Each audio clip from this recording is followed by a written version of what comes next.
to happen, and cheerful patience is better than reckless action.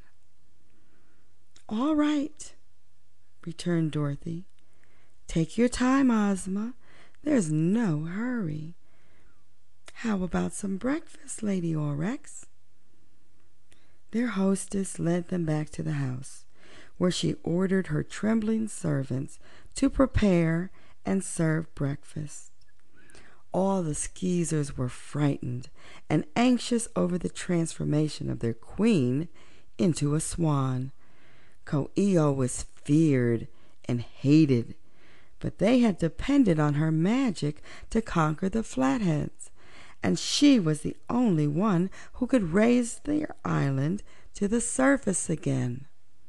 Before breakfast was over, several of the leading Skeezers came to Aurex and asked her advice, and to question Princess Ozma, of whom they knew nothing except that she claimed to be a fairy and the ruler of all the land, including the Lake of the Skeezers.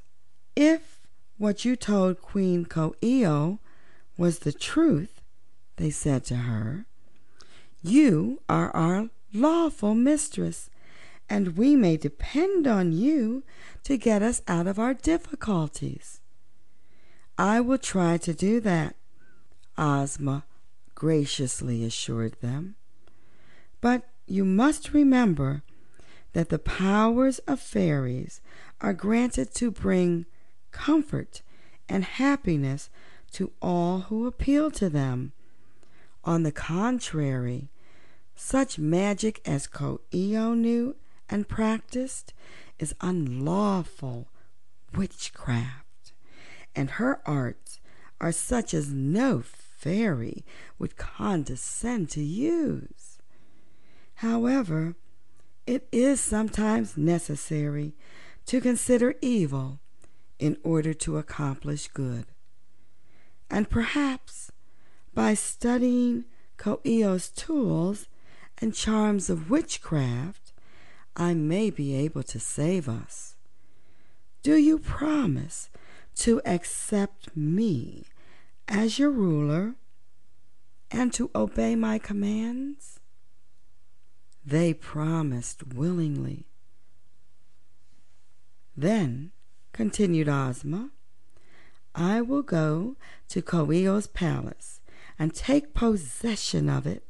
Perhaps what I find there will be of use to me.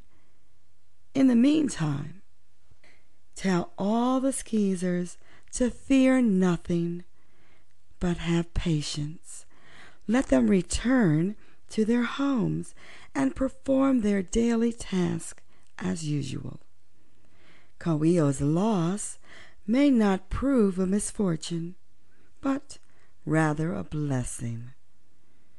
This speech cheered the Skeezers amazingly.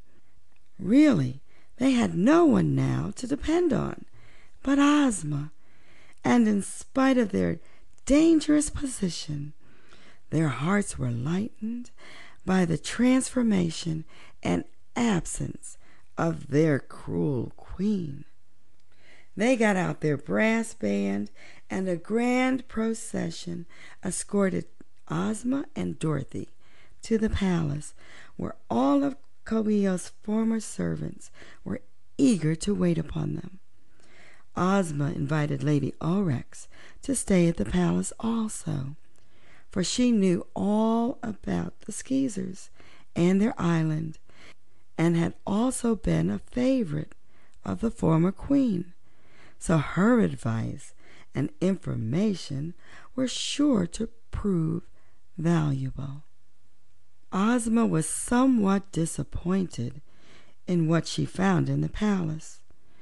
One room of Coo ee oh's private suite was entirely devoted to the practice of witchcraft, and here were countless queer instruments and jars of ointment and bottles of potions labeled with queer names, and strange machines that Ozma could not guess the use of, and pickled toads, and snails, and lizards, and a shelf of books that were written in blood, but in a language which the ruler of Oz did not know.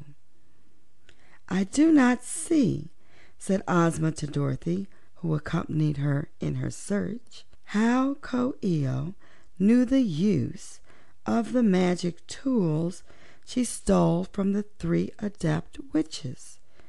From all reports, these adepts practiced only good witchcraft, such as would be helpful to their people, while Coo ee oh practiced only evil.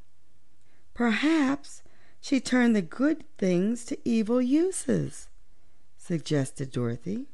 "Yes, and with the knowledge she gained, Coo ee oh doubtless invented many evil things quite unknown to the good adepts, who are now fish," added Ozma. "It is unfortunate for us that the Queen kept her secret so closely guarded, for no one but herself could use any of these strange things gathered in this room."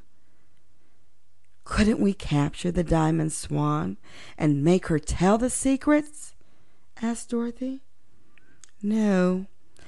Even were we able to capture her, Coo ee oh has now forgotten all the magic she ever knew. But until we ourselves escape from this dome, we could not capture the swan, and were we to escape, we would have no use for Coo ee oh's magic." "That's a fact," admitted Dorothy. "But say, Ozma, here's a good idea. Couldn't we capture the 3 fish, the gold and silver and bronze ones, and couldn't you transform them back to their own shapes, and then couldn't the 3 adepts get us out of here?"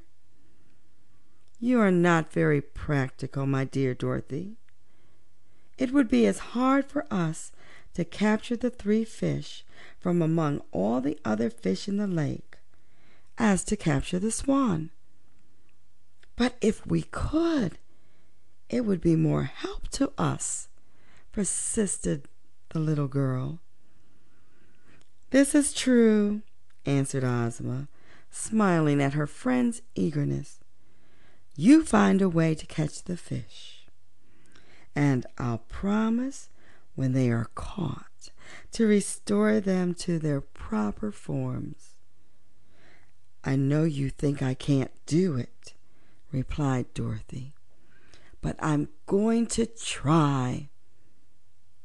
She left the palace and went to a place where she could look through a clear pane of the glass dome into the surrounding water.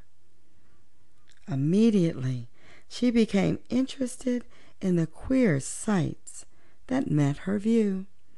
The Lake of the Skeezers was inhabited by fish of many kinds and many sizes.